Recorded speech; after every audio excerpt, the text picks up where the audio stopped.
morning. Welcome to the TeamMetallicaMom kitchen. I'm a little slow this morning. My name is Andrea, and I'm an Optavia health coach. I've had 1 cup of coffee. I'm about to have a 2nd cup of coffee, but I'm also going to make it my meal. This is part of my Optavia pre-sale series that I've been doing. I'm sort of changing the name of this series every time I make a video for it because I don't really know what to call it.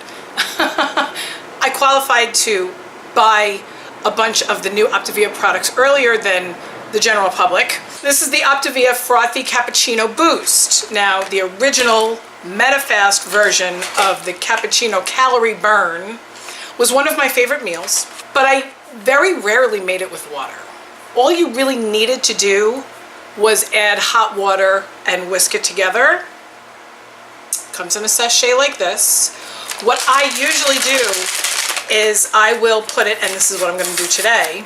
Of course, I'm not going to do it traditional because I do very few things traditional. I have a big mug, and I'm going to put it into a cup. It's just a very light, silky powder. Okay?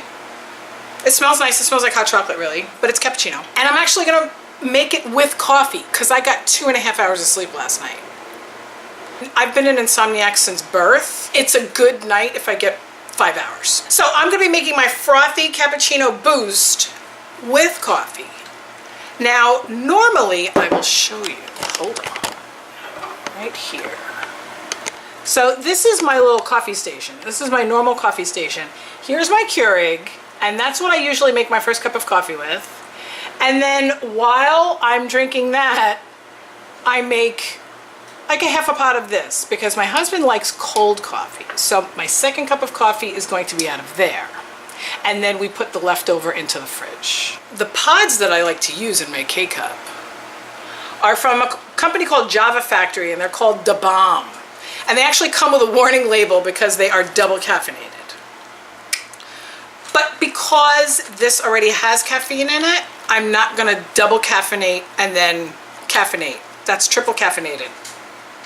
Little dangerous. I'm a little too old for that. Maybe back in my 20s with some ephedra and some Diet Dr. Pepper, I would go ahead and do it. But these days, not really a good idea. So in this cup, I will have approximately 250 milligrams of caffeine. Each cup of coffee, for normal people, a cup of coffee is somewhere between 6 and 8 ounces.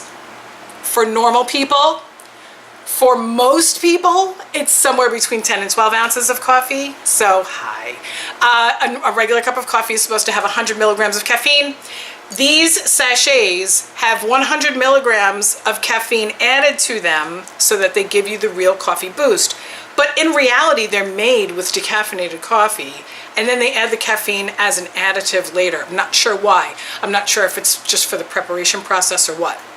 I'm not involved in the production of the food, I just eat it. What I'm gonna do is I already put the sachet in here. I'm gonna pour my coffee on top, and then I'm gonna whisk it. I'll show you what I'm gonna do.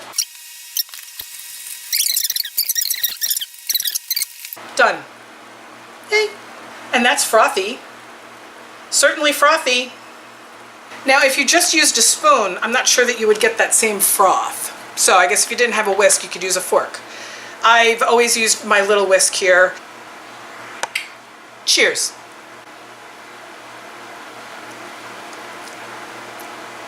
I've blown through boxes and boxes of the traditional cappuccino calorie burn. Love it. It's great to take on vacation. This tastes less sweet. Ironically enough, the very first ingredient is sugar. Basically the same macro balance that all the regular, original, traditional MetaFast fuelings have. It has 14 grams of protein. Yay. It's got 4 grams of fiber, 13 grams of carbs. It only has 90 milligrams of sodium, so you don't have to worry about the salt. And it only has 100 calories as opposed to 110 calories of some of the others. Good news, no soy in this one. Not that I care about that. I know that a lot of other people do, and I try to downplay that whole concern about the soy with certain people. If you don't have thyroid or metabolic problems, you probably shouldn't be as worried about soy as you are. But listen, you can worry about whatever you want to. Also, it doesn't say it has any wheat in it, so this is gluten-free. So this is good for me. Now, I did review a couple of bars yesterday that were not gluten-free. I did end up eating the equivalent of about 1¼ bars, and I did feel a little something. You know, I just have to be careful with my gluten. So if I eat 1 bar a day, or if I eat maybe 1 or 2 bites of something, or if I use a sauce that has gluten or a body lotion or something like that, I'm fine. But when I have an entire serving, I do feel it a little bit. I'm gonna give a thumbs up to this. This is less sweet than the first one. I'm gonna be honest with you. But I always felt like the first one was a little too sweet for me anyway. So this is kind of perfect. I like it. It's nice. It's different. It's different from the original MetaFast Fuelings. So it's not exactly the same, but if it's going to be a more natural ingredient and my body is going to accept it and use it as fuel a little bit better than the original meal replacements, I'm gonna say go for it, okay? My name is Andrea. I'm a health coach with Optavia. If you would like this meal or any of the other meals that you've seen in this video series, you're gonna have to go ahead and wait until Monday, July 24th, 2017 to order them. You can email me at TeamMetallicaMom@gmail.com. I can take a pre-order for you, okay? And if you wanted to go right to my website after the 24th, you can, www.metallicamom.tsfl.com. You can go there now and order 85 other fuelings while you're waiting. Talk to you soon. Bye.